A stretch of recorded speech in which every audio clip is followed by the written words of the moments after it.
Hello everyone, welcome to the Node.js 2025 boot camp series. तो आज मैं स्टार्ट कर रहा हूँ एपिसोड 8 और इस एपिसोड में मैं कवर कराऊंगा आपको एडवांस्ड एसिंक इन Node.js, राइट। तो अगर हम इससे प्रीवियस ट्यूटोरियल्स की बात करें तो जो हमारा 7th एपिसोड है उसमें जनरली हम कॉल बैक, प्रोमिसेस और आपका एसिंक एबिट, ठीक है, ये टॉपिक्स हमने कवर करे थे जनरली एसिंक्रोनियन पैटर्न्स के अंदर, ठीक है, जो बेस है। और उसी में मैंने प्रीवियस मेरी जावास्क्रिप्ट की प्लेलिस्ट है, मैंने उसकी लिंक भी प्रोवाइड करा दी थी डिस्क्रिप्शन में। अगर आपको बिल्कुल बेसिक से पढ़ना है कि सिंपली जावास्क्रिप्ट की सिंटैक्स में मतलब जनरली कॉल बैक कैसे काम करता है, प्रोमिसेस कैसे काम करते हैं, एसिंक एबिट कैसे काम करते हैं, ये सारी चीज़ें वहाँ पे डिटेल में कवर्ड हैं। क्योंकि अभी तो हम एडवांस टॉपिक पे चल रहे हैं, तो अभी मैं एक्सपेक्ट करूँगा या फिर क्या है कि अगर मैं आपको इम्प्लीमेंटेशन भी दिखा रहा हूँ तो हो सकता है मैं वहाँ पे आपको इस तरह से एक्सप्लेन ना करूँ कि लाइन बाय लाइन हर एक चीज़ का क्या मतलब है, लाइक दिस डॉट या जो भी सिंटेक्स वहाँ पे आ रहा है आपका। तो उसके लिए आपको मैं हर एक ट्यूटोरियल में ये बात बोल रहा हूँ कि प्री रिक्विजिट है कि जावास्क्रिप्ट इज मस्ट, तो you should be familiar with the core concept of JavaScript, right? So now what I'm going to explain you in this particular tutorial, हम ये तीन चीजें कवर करेंगे इसमें, concurrency node.js, right, task queues जिसके अंदर event queue and job queue में क्या difference होता है वो, और लास्ट है आपका worker thread, ठीक है। So I'm going to cover all these three topics and as you all know that मेरा क्या तरीका रहेगा। सबसे पहले मैं आपको थ्योरी बताता हूँ कि क्या कॉन्सेप्ट है, फिर उसको कनेक्ट करने की कोशिश करता हूँ एक रियल लाइफ सिनारियो से, और फिर हम चलते हैं उसके इम्प्लीमेंटेशन की तरफ। So this will be the workflow as all you know, right. तो चलिए फिर स्टार्ट करते हैं, और ये हम ऑलरेडी कवर कर चुके हैं, अब आपको पता होने चाहिए कॉल बैक क्या है, प्रोमिसेस क्या है और एसिंक एबिट क्या है, ठीक है।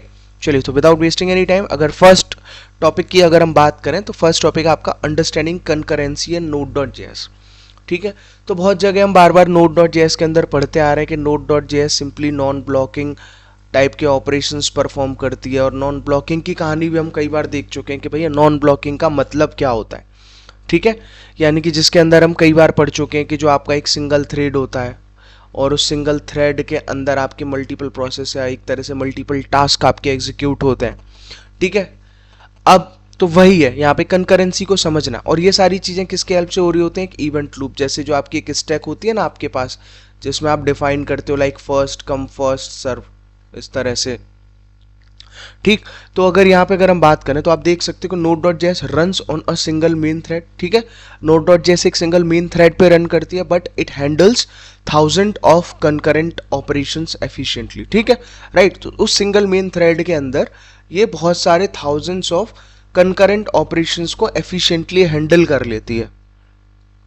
अब ये किस वजह से पॉसिबल होता है, ठीक है, जिसके तीन पैरामीटर्स हैं। एक आपका इवेंट लूप हुआ, ठीक, दूसरा आपका non blocking input output operations हुए, और तीसरा आपका बैकग्राउंड थ्रेड पूल हुआ, ठीक है, जो जनरली लाइव यूवी प्रोवाइड करता है, ठीक है। अब ये इवेंट लूप का कॉन्सेप्ट क्या है, नॉन ब्लॉकिंग का क्या है, ये प्रीवियस ट्यूटोरियल्स में भी ऑलरेडी कवर्ड है, ठीक है। तो मतलब ये तीन चीज़ों पे डिपेंड करता है हमारा सिंगल थ्रेड के अंदर 1000 ऑफ कंकरेंट ऑपरेशन एफिशिएंटली कैसे काम करते हैं, ठीक है। अब इसके बाद क्या है कि Node.js के अंदर आपको क्या मिलेगा, Node.js execute JavaScript code in single thread, ठीक है। और उसके अंदर क्या है, input output operations like reading file, network call, ये सारी चीज़ें रन्स कंकरेंटली इन बैकग्राउंड, ये हम इस स्लाइड में देख चुके हैं, कवर कर चुके हैं। अब नेक्स्ट पे अगर हम बात करें तो एक टॉपिक आता है आपका जिसमें है एक कॉन्सेप्ट, एक जहाँ पे आप देखोगे बहुत इंपॉर्टेंट बात यहाँ पे एक लिखी हुई है कि concurrency is not equal to parallelism, ठीक है। मतलब थोड़ा सा डिफरेंस है, मतलब चीज़ों को साइमल्टेनियसली करने में और पैरेलली करने में, ठीक है। तो ये आप कई जगह जनरल, अगर जनरल टर्म्स में भी आपको पता है तो वही इसका मतलब है। अगर देखिए कंकरेंसी की अगर हम बात करते हैं तो कंकरेंसी क्या होता है, doing multiple task in overlapping time. Simply concurrency का मतलब होता है आपके मल्टीटास्किंग से मल्टीपल टास्क को परफॉर्म करना, ठीक। दूसरा पैरेललिज्म का क्या मतलब होता है, doing multiple task at the same exact time. Parallelism में क्या होता है कि एग्जैक्ट सेम टाइम में मल्टीपल टास्क आपको करने होते हैं, ठीक है। यानी कि अगर इसका मतलब है कि सपोज एक टास्क 1 है और टास्क 1 आपका मान लीजिए 2 मिनट लेता है परफॉर्म होने में, तो अगर आप टास्क 2 भी एक परफॉर्म कर रहे हैं और अगर वो टास्क 2 भी आपका 2 मिनट ही ले रहा है, it is also taking 2 minutes, तो दिस इज कॉल्ड पैरेललिज्म, ठीक है। मतलब कि मल्टीपल टास्क तो आपके एग्जीक्यूट हो रहे हैं but they are completing within the same exact time, ठीक है। तो अब इसके लिए क्या है कि इसके लिए पैरेललिज्म में क्या होता है, रिक्वायर्स मल्टीपल थ्रेड और कोड। इसके लिए ऑब्वियसली आपको फिर मल्टीपल थ्रेड की जरूरत पड़ेगी, लेकिन नोड के अंदर क्या हम किस पे काम करते हैं, आपके सिंगल थ्रेड के अंदर, सिंपल, ठीक है। तो इन नोड डॉट जेएस क्या होता है कि जो कंकरेंसी होती है that is achieved through non blocking operations not with parallel threads. तो ये इंटरव्यू क्वेश्चंस भी आपका एक बन सकता है, बहुत इंपॉर्टेंट कॉन्सेप्ट है कि नॉन ब्लॉकिंग ऑपरेशन से हम इस सिनारियो को जो भी है उसको हम अचीव करते हैं, not with the parallel thread, right. चलिए, तो इसके बाद आता है आपका टास्क क्यूज इन नोड डॉट जेएस। दूसरा है, दो तरह से जब हम टास्क की बात कर रहे थे क्यूज के अंदर, तो उस टास्क क्यू की अगर हम यहाँ पे बात करें तो उसमें क्या है कि node dot JS has 2 main type of Q in its event loop, ठीक है। 2 मेन टाइप के क्यू होते हैं उसके इवेंट लूप के अंदर। तो पहला इवेंट क्यू जिसको हम बोलते हैं कॉल बैक क्यू, ठीक है। एक आपका कॉल बैक क्यू पे काम करता है और दूसरा काम करता है आपके जॉब क्यू पे। मतलब पहला यूज करेगा कॉल बैक का कॉन्सेप्ट और दूसरा यूज करेगा आपका प्रोमिसेस का कॉन्सेप्ट, ठीक है। तो ये समझना जरूरी है। तो इवेंट क्यू के अंदर क्या है, यानी कि जो आपका कॉल बैक क्यू है तो वो क्या करेगा, ऑब्वियसली कॉल बैक फंक्शंस को स्टोर कर लेगा। वो किसको स्टोर कर लेगा, आपके कॉल बैक फंक्शंस को that are ready to execute after asynchronous operation complete, ठीक है। तो कॉल बैक क्यू में बेसिकली जो कॉल बैक फंक्शंस है उनको भी एग्जीक्यूट करेगा। मेनली क्या क्या होता है, जैसे आपका सेट टाइम आउट है, सेट टाइम आउट के अलावा आपका सेट इमीडिएट है, ये सारे फंक्शंस है, राइट। चलो, तो अब इसके बाद अगर हम आगे देखें तो फिर आता है आपका दूसरा micro task Q, job queue, ठीक। तो इसमें क्या है सिंपली कि ये क्या करेगा, ये प्रोमिसेस को स्टोर करता है या फिर प्रोसेस डॉट नेक्स्ट टिक को स्टोर करता है and they have higher priority than event queue. इनकी जो प्रायोरिटी है वो इवेंट क्यू से हायर होती है, ठीक। अब इसके ऑर्डर ऑफ एग्जीक्यूशन की अगर हम बात करते हैं तो ऑर्डर ऑफ एग्जीक्यूशन में सिंपली क्या है, पहले it will execute the main code और मेन कोड का एग्जीक्यूट करने के बाद it will process all the micro task, ठीक। और फिर उसके बाद क्या है, इट प्रोसेस इवेंट कॉलबैक्स, ठीक है। फिर क्या करता है वो, प्रोसेस द इवेंट कॉलबैक, ठीक। और फिर आता है आपका micro task always run before timer और इनपुट आउटपुट कॉलबैक, ये सारी चीज़ें, ठीक है। अच्छा, इससे पहले मैं आपको एक चीज़ और बताता हूँ। जो पहला पॉइंट मैं अगर आपको अभी डिस्क्राइब कर रहा था यहाँ पे, अगर हम इसी की बात करते हैं, कनकरेंसी की अगर हम बात कर रहे थे कि सिंगल थ्रेड के अंदर काम करता है जो आपका मेन फंक्शन भी है, तो आप इसको ऐसे भी ले सकते हो कि जैसे मान लीजिए आप किसी रेस्टोरेंट में हो, ठीक है। तो किसी रेस्टोरेंट में शेफ़ है, बहुत सिंपल एग्जांपल लगता है, मैं कई जगह देता हूँ और इसी सिनारियो से सब कुछ एक्सप्लेन करने की कोशिश करता हूँ। तो शेफ़ क्या, आपका एक मेन शेफ़ हो गया, ठीक है, जो उसका एक अपना स्टाफ होगा, ठीक है, जो क्या कर रहा होगा, कुक कर रहा होगा। मेन शेफ भी करेगा और वो भी करेगा। ये क्या करेगा, प्रॉपरली इंस्ट्रक्शन प्रोवाइड कराएगा। अब मान लीजिए मल्टीपल ऑर्डर्स हैं आपके पास, क्या है आपके पास है मल्टीपल ऑर्डर्स। अब multiple orders are taken by chef, ठीक है। अब वो शेफ क्या कर रहा है, उन ऑर्डर्स को कहाँ पास कर रहा है, अपने स्टाफ के अंदर।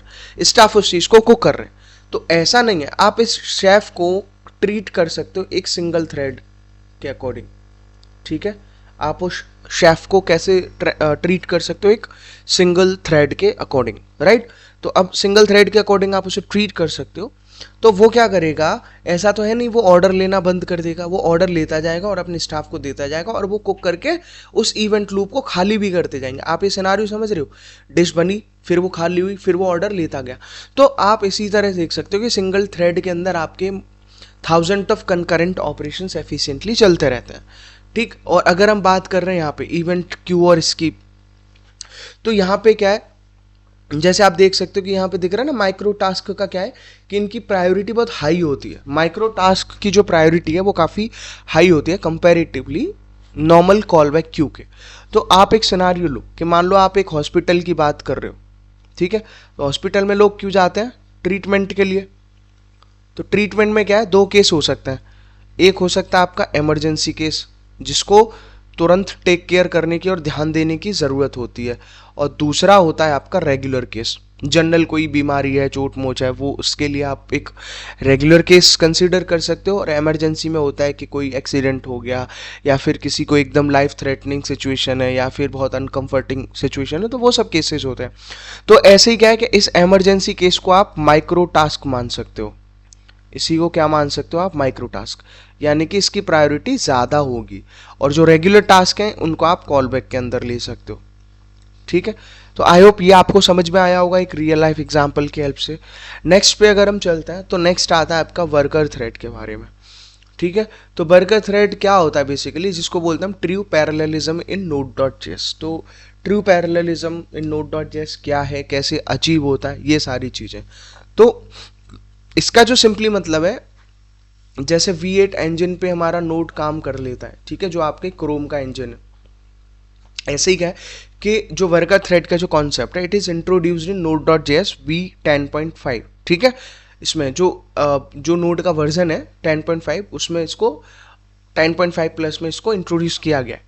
और उसके अलावा क्या, worker thread allow CPU intensive task like image processing, encryption, large computation, ये सारी चीज़ें उसमें होती हैं CPU के इंटेंसिव टास्क के अंदर। इमेज प्रोसेसिंग हुआ, एनक्रिप्शन हुआ, या फिर आपके लार्ज कंप्यूटेशंस हुए, to run in parallel using multiple threads, ठीक है। तो ये सारी चीज़ें। अब unlike the event loop which handles input output efficiently, worker thread are best for, किस चीज़ के लिए बेस्ट है?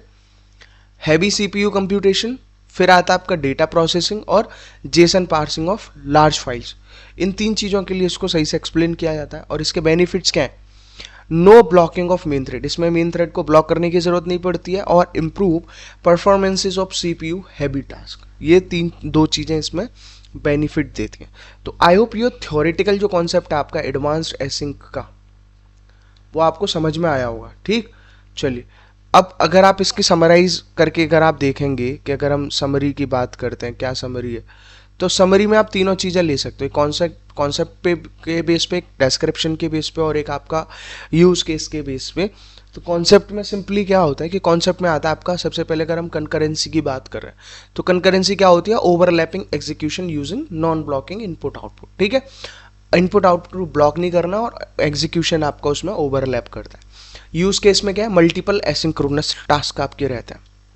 फिर है आपका क्यू में सिंपली क्या है? Scheduling of call back and promises.